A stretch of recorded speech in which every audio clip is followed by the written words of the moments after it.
老妹说电影，天天好电影。大家好，我是阿妹。昨天我们讲了一个韩国男子买了个机器人做妻子的故事。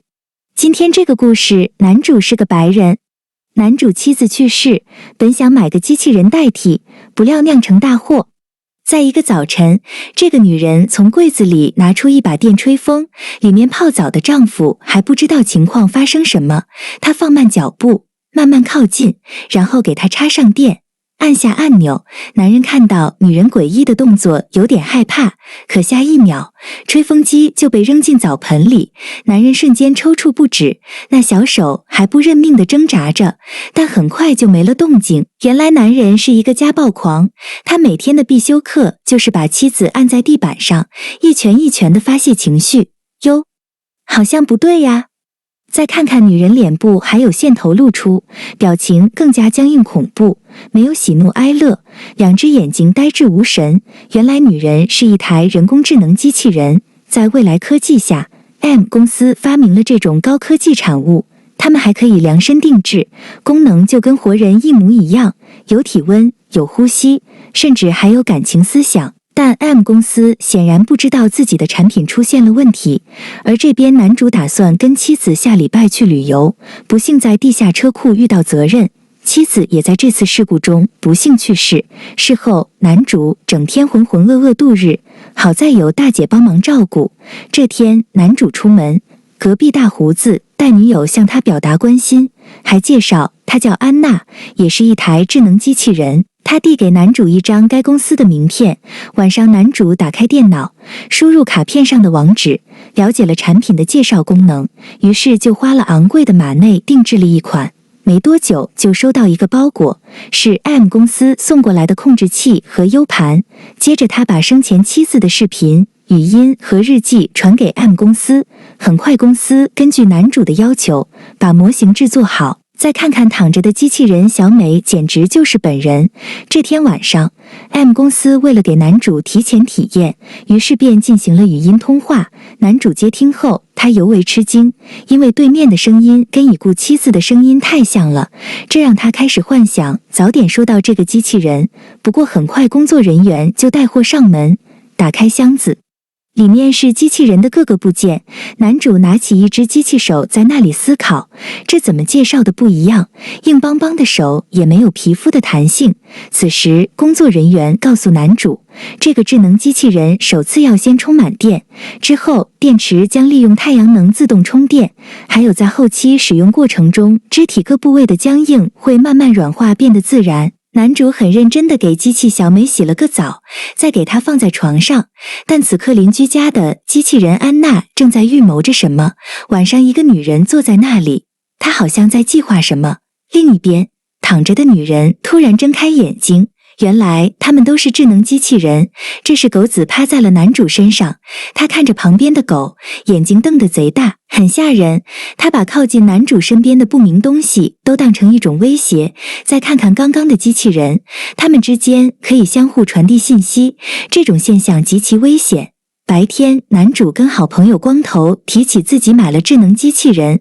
光头说自己当初也用过，但他发现这些机器人成长速度很快，甚至有了自己的想法，让他有点不安，于是就退货了，还让男主小心点。晚上男主就被光头的话惊醒，他看了看旁边的机器人小美，然而却不在身边，来到客厅发现全被瞪着眼睛站在那里。此时是他有自我意识的开始，他问了问男主地上的是什么东西，男主告诉他这是一条狗。很快小美就履行了自己的义务，早餐他给男主做了炸薯条，又讲起了跟男主在一起的快乐生活。这些往事让男主听后很开心，但这些只不过是小美设定的记忆罢了。这时突然门响了，原来是隔壁的大胡子过来送小狗。男主以为是自己回家时小狗溜了出去。晚上小美决定启动成人模式，而另一边，机器安娜在和他们沟通的时候，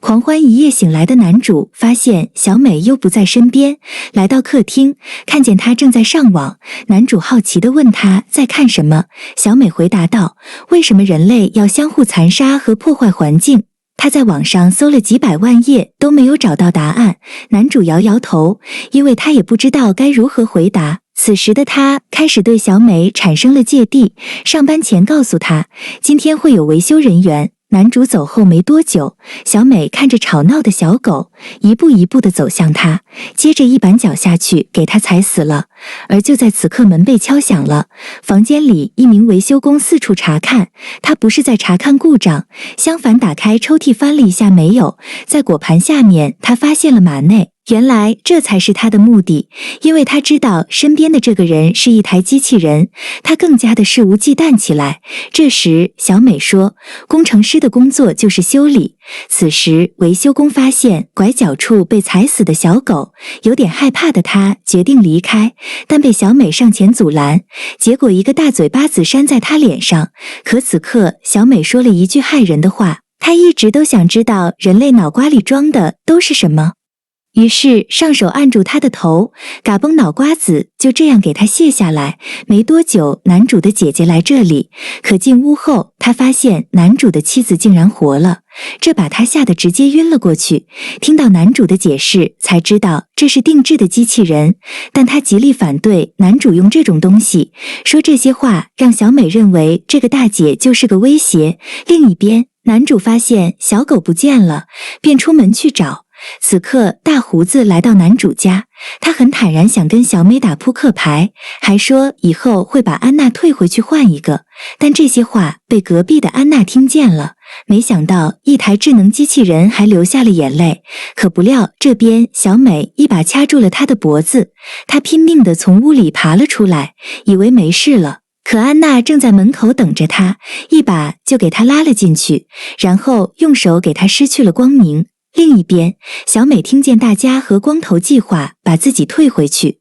便找准时机用枕头给他捂了过去，说这边回来的男主发现小美不在，便通过定位发现在一个湖边，他赶忙出去，正好碰见了好友光头，于是决定两人一起寻找。来到这里，光头毫不犹豫地找了一把锤子，男主一看，心想这是找人的还是干架的，两人分开行动。这是另一台机器人，就像鬼一样站在光头面前，一刀就让他嗝屁了。而这边男主在湖边也找到了小美，他把小狗和大姐的事情都坦白了出来，男主悔恨在心，用手柄停止了他。而这时